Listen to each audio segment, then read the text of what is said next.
Recently, Canada has announced a new caregiver visa program, which is a pilot program. Canada experiments on different immigration process and programs like Atlantic Immigration Program or Rural Immigration Program. Initially, they make it as pilot programs. So, in order to test the market, they just see it.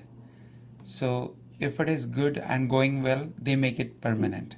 So, earlier, people who were coming as caregivers in Canada, they were coming on work permit actually.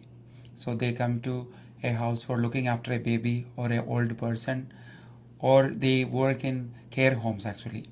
So people were coming from Pakistan, India, Sri Lanka, and other Asian countries, and also from different Latin American countries. Also, people were coming here.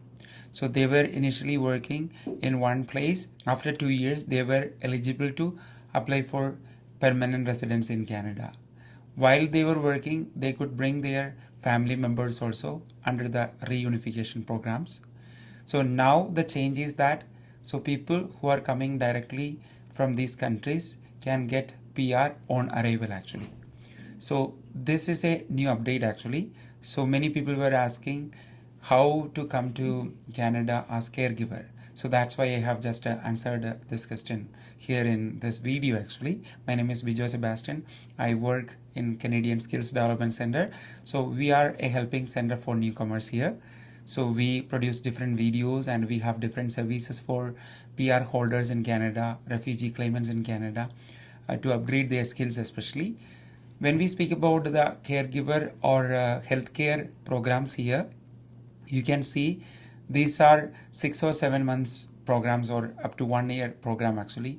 Many people like international students or PR holders, many people take up this course actually.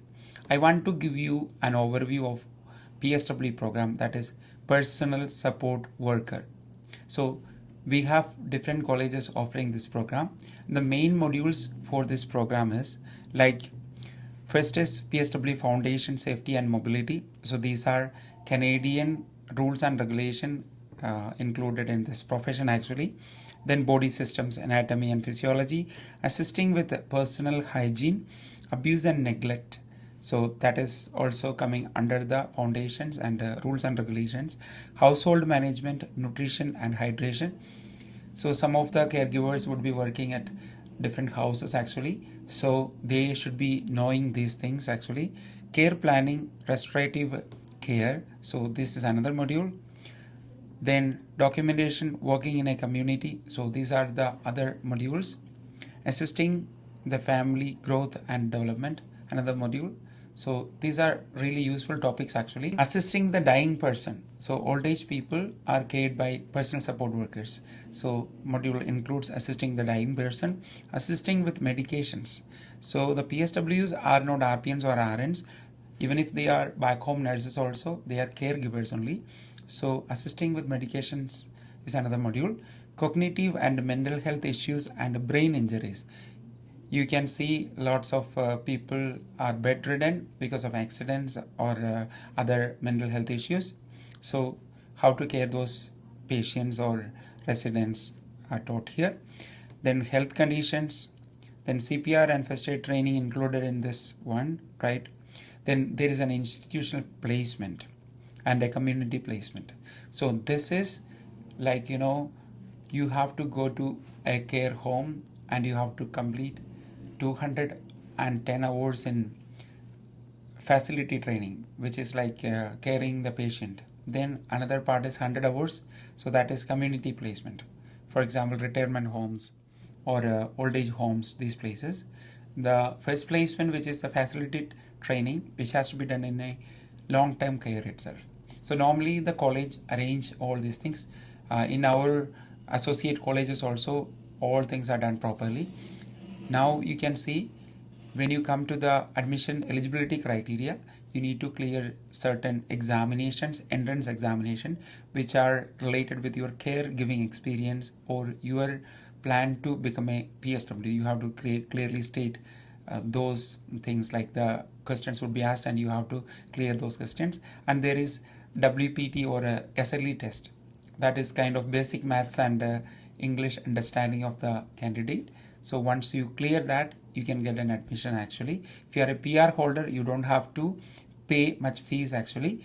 So you have a special fee structure and a funding eligibility. Sometimes if you are eligible, then you can get some funds for your study and also for your living, and that is what we do in Canadian Skills Development Center. If you want to see whether you are eligible for these fundings, you can email us at info@canadianskills.ca. Then coming to the final part of the courses, that is the examination. So most of the colleges are affiliated with the NACC, that is National Association of Career Colleges. So they conduct the board exam, and some of the colleges are not affiliated. They are autonomous and they can conduct their own examination. And finally, you will get the certificate and transcript. Once you get those things, then you have to have your medical and police clearance. So the medical and police clearance is required when you go for this placement as well. So you need to have a valid police check and medical certificate, so which you can obtain it from your family doctor or any walk-in clinic, and you have to do all the tests which are prescribed there. You have to do that actually. Once everything is done, you can just see where you can work. You can work in hospitals, nursing homes, long-term care facilities, retirement homes, schools, adult day programs, private duty, hospitals, and group homes. So these are the other places you can work as a caregiver actually. So this depends on your skill and the certification. So if you have any plan to do these kinds of courses, you can contact us. Now let's discuss international students and personal support worker program. Many international students have been enrolled to this program as their second course actually. Now we can see many people want to get into this profession. In Ontario, by 2032, 53,000 PSWs are required actually. I think this number would be exceeding later actually. When you compare the students who are doing PSW, is a big number right now. Obviously there are chances to get into the job, but you have to just see if you are switching from one profession to another. There are challenges actually. It is not easy to give care to a patient actually. It takes a lot of time to get adapted to those kinds of roles actually. You have to think yourself, you are here in Canada to enjoy a better lifestyle and have a better status here. So you have to have an introspection into yourself, whether am I ready to do these kinds of jobs, especially changing diaper of a patient or cleaning the washroom or taking personal care and being with the patient. If you really like it, you love it, go for it. There is no problem. Not for just getting a status in Canada or getting a job in Canada, don't go for it. If you think this is a right way, right profession for you, go for it. Then you are spending a lot of money on this course as well. As an international student, you have to pay extra fees to colleges actually. So you have to see whether it worth or not actually. Then you can see your papers. If your work permit is stating that you cannot study during this period, so you have to get exemption from ARCC and get study permit for your PSW course actually. And also some of the career colleges were just informing me they have some restrictions already from the IRCC. They cannot take international students. So these factors you have to check and see whether am I eligible for this program or not. Then take a decision. Good luck. Thank you.